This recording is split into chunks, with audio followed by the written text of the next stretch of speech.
Pembunuhan sadis terjadi di Desa Batu Tundau, Kecamatan Pulau Laut Timur, Kabupaten Kota Baru. Hanya karena dimaki, SK, seorang pemuda 23 tahun yang sehari-hari bekerja di perkebunan sawit, tega menghabisi nyawa perempuan 32 tahun berinisial AL. Peristiwa sendiri bermula saat tersangka meminjam handphone korban untuk menelpon temannya. Namun ternyata tersangka justru menelpon teman korban dengan maksud meminjam uang sehingga membuat korban marah. Sepekan setelah itu, tersangka yang rupanya merasa sakit hati berniat membalas dendam kepada korban. Dalam pengaruh minuman keras, tersangka mendatangi warung korban yang berlokasi tidak jauh dari base tempat tinggalnya.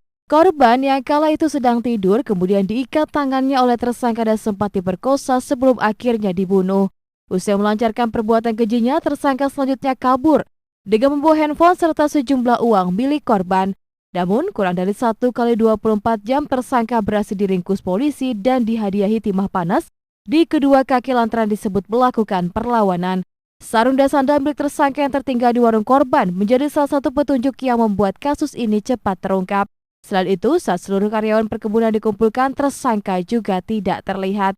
Pada saat pelaku ini masuk ke tempat korban, di mana korban itu sendiri adalah penjaga warung, dan pada saat itu korban sedang beristirahat dan hanya menggunakan sarung.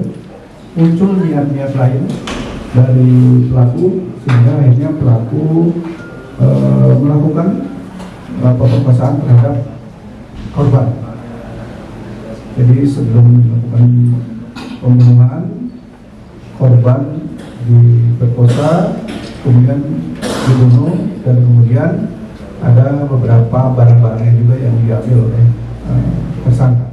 Sementara itu, tersangka dikenakan pasal 340 KUHP tentang pembunuhan berencana dengan ancaman hukuman mati atau penjara seumur hidup atau penjara selama-lamanya 20 tahun, subsidiar pasal 338 KUHP tentang pembunuhan dengan ancaman hukuman penjara selama-lamanya 15 tahun. Nazat Fitriah, Duta TV, Kota Baru.